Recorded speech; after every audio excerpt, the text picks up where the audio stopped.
Hai, gue bukan AI. Gue pecinta seni, tapi bukan air seni. Di video spesial pertama ini, gue mau nyoba buat bikin fan art dari OC YouTuber gaming Rafli Channel. Dan ya, gue udah tanya orangnya mau digambar kayak gimana. Dia pengen OC yang tadinya style chibi jadi style yang lebih cool. Anjay, cool kayak gue. Maaf ketawa karir.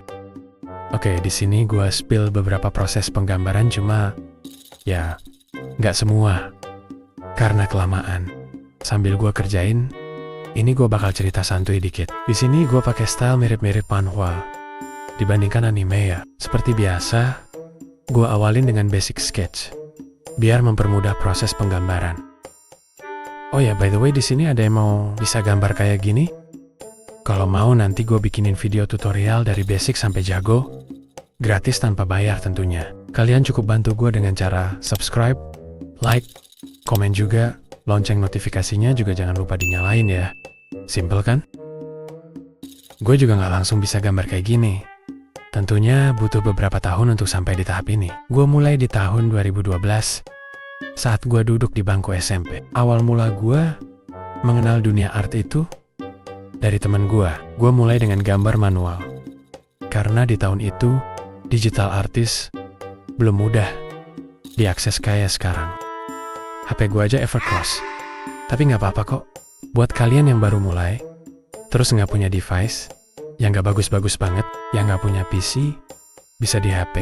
Yang nggak punya HP, masih bisa pakai traditional art atau gambar di kertas. Untuk basic art sendiri itu sama aja mau kalian pakai device apapun itu. Dan masih banyak banget orang yang nyoba gambar, langsung bikin karakter, dan hal-hal yang memang sebenarnya belum sampai tahap itu. Bukan nggak boleh. Tapi lebih baik belajar dari dasar terlebih dahulu. Mulai dari memahami basic, anatomi, atau lebih tepatnya proporsi, arah cahaya dan sebagainya. Mau lihat hasil dari gambar tanpa hal-hal basic? Oke, gua spill nih.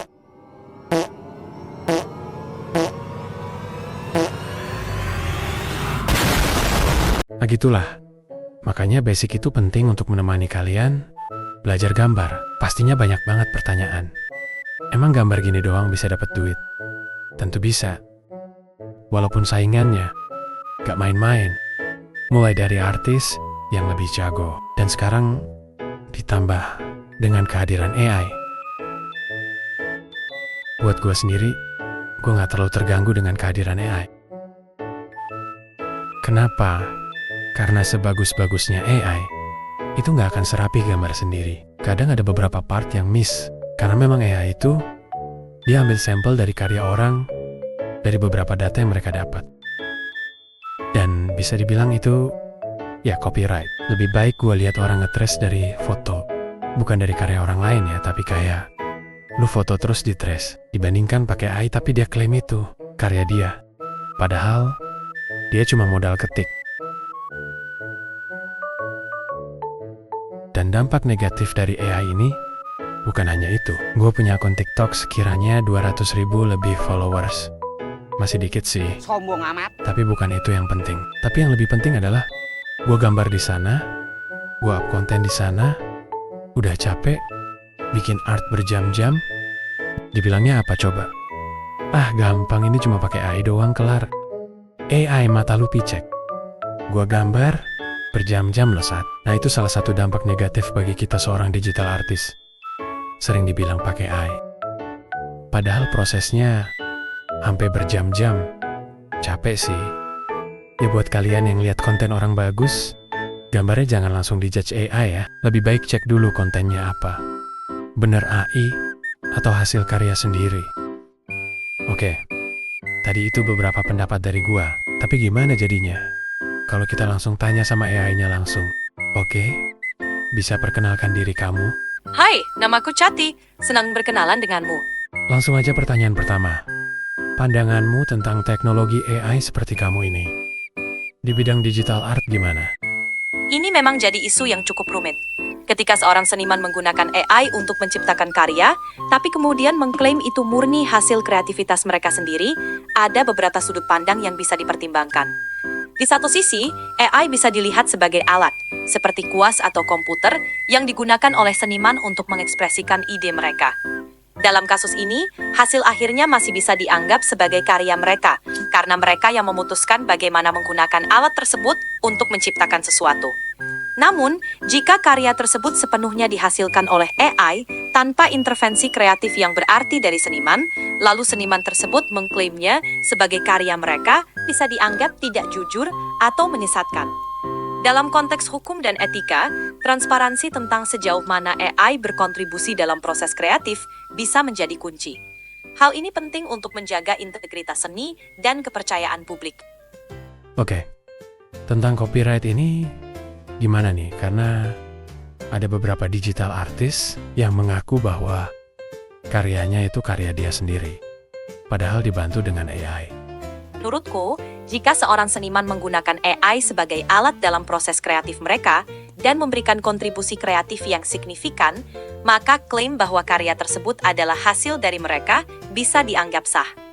Namun, jika AI digunakan untuk menghasilkan karya dengan minim atau tanpa intervensi kreatif dari seniman, lalu seniman tersebut mengklaimnya sepenuhnya sebagai karya mereka, ini bisa dipandang sebagai kurang transparan atau bahkan menyesatkan.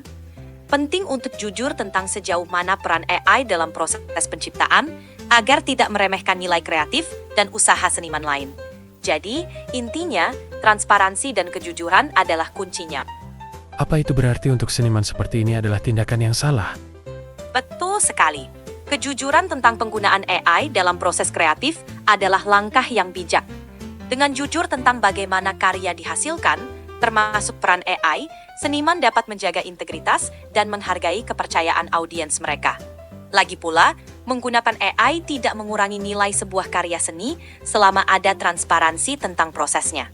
Malah, ini bisa menjadi bagian dari cerita menarik di balik penciptaan karya tersebut.